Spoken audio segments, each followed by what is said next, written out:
Our next speaker is Owen Jones, who wrote a book called Chaz, which you really ought to read if you haven't read it yet. He writes for The Independent, and for me, his golden moment so far was when he reduced Ian Duncan Smith to utter rage on Question Time because he couldn't deal with the persistent, belligerent questioning and pointing fingers from Owen Jones.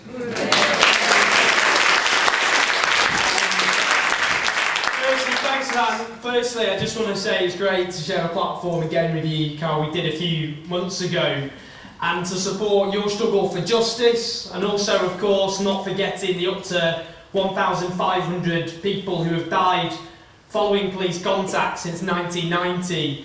Not a single police officer has been convicted for those deaths. To keep up the fight against the unjust way stop and search is used, and of course the struggle against racism. And these are all struggles at a time, even though we've got many fights to be fought at this time of austerity, these are still fights that have to be fought. And I just want to say I'm with you again in solidarity. Now, in terms of what I want to talk about, what we're up against, I guess, in terms of communities like this, in terms of us as a movement. And when we hear about austerity, often when it's attacked, it's criticised, it's almost as though it's wrong-headed, it's the wrong solution, it's flawed, it's counterproductive. Now we know, even on its own terms, even based on what it's supposed to do, it's a failure. The debt is piling up. The underlying deficit is going up. It's, according to the Independent, the Institute for Fiscal Studies, there'll be £7 billion above targets by the end of this year, and a whopping £128 billion will be added to the national debt by the end of this year alone. We know in terms of growth, it's trashed growth, it's sucked it out of the economy. In fact, I don't know if people remember, Labour mocked up a poster of David Cameron at the last election of David Cameron's Gene Hunt from Life on Mars smugly perching on an Audi Quattro, and it said, "Don't let him bring us back to the 1980s. But this is far worse, a recession than the 80s. It's worse than the last double-dip recession of the 1970s. It is longer a crisis than the Great Depression of the 1930s. We are now in the middle of the longest crisis, economic crisis, on records in modern history. These are all things we warned about, and of course the latest was the stripping of the AAA rating. And I have to say, opponents of austerity never listened to the goons of the credit rating agencies. These were the people who gave Lehman Brothers a clean bill of health on the eve of its implosion. We never listened to them. We always said that they were absolute bunk experts, ideologues who passed themselves off as experts, who made a quick buck in consultancy fees, but actually, in terms of what they were saying, their claims were without any foundation. But this government staked everything on keeping the confidence of the credit agencies. It was George Osborne who called for a new election when, under Gordon Brown's benighted premiership, the credit agencies put us on negative watch. It was him who stood on a manifesto which said that the whole point of deficit reduction, as it was put, was to keep the confidence of credit rating agencies. It was him who said that having a AAA rating was confidence, showed confidence of experts across the world in the policies that he was doing. On his terms, austerity is an abject and catastrophic failure, even its own rationale. But that isn't the point, because when we're talking about what austerity is actually doing, it's not something which is simply trying to fix a problem the wrong way. It has two aims. Firstly, to make working people, the unemployed, disabled people, poor people pay for a crisis they had absolutely nothing to do with.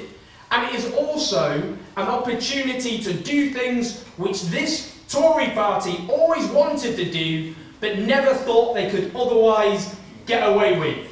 Now, I'll give you a few examples. And it's great to hear, to have on this represented the campaign to defend the Whittington Hospital, which I spoke at a couple of weeks ago. The NHS, the privatisation of our National Health Service, which they didn't even have the guts to put to the British people. Now, the reason they didn't, as a Tory Nigel Lawson put in the 1980s, the NHS is the closest the British have to a religion, he said. They didn't have the guts to put that to the electorate. Whether it be the assault on education, the tripling of tuition fees, the scrapping of the educational maintenance allowance, whether it be the attack on what remaining rights working people have in this country. They hired a private equity asset stripper, Adrian Beecroft, a multi-million-pound donor to the Conservatives, to draw up a charter stripping what remaining rights workers have in this country. These are all things the Tories would always have wanted to do. And as Greg Barker, a Tory minister, said a couple of years ago, these are cuts Thatcher could only have dreamt of. But I want to talk particularly about one aspect alone of what this government is doing, which actually is firstly destroying the lives of millions of people, but is an example of policy which they always wanted to do, and that is the assault on the welfare state. Now, what we have seen under this government, ever since it came to power, is a systematic campaign of demonisation, an attempt to redirect people's entirely justifiable anger at the fact they're getting poorer year on year, from the people at the top who caused this crisis to people's neighbours down the streets. The working poor against the unemployed, non-disabled people against disabled people, private sector workers against public sector workers, and each time they're saying the same thing. You've been mugged, and therefore your less deserving neighbour should be mugged as well. Now, what they have done as part of this campaign is to try and seek out the most extreme and unrepresentative examples to pass it off as though it's the tip of the iceberg. The latest they've added to that is a woman called Heather Frost, who has 11 kids and apparently a horse. Now, I wrote a piece about this for the Sunday People. Now, I won't go into detail about Heather Frost, because that is all we've heard about for the last 2 weeks.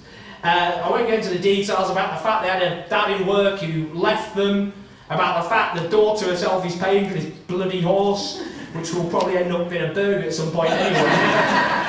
The fact is, this is a family, again, passed off as though it's the tip of the iceberg.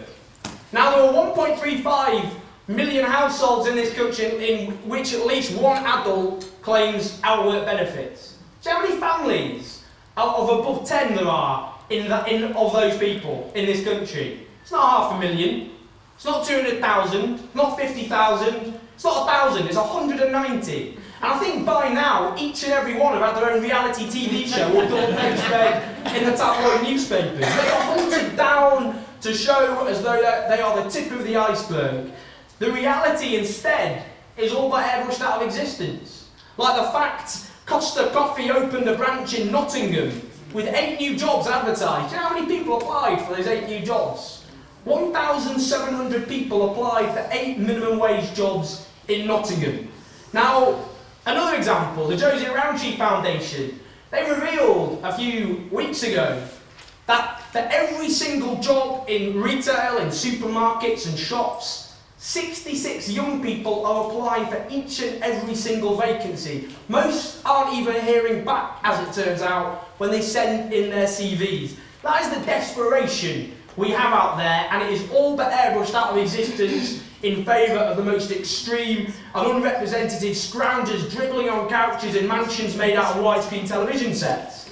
Now, all of this has a political objective.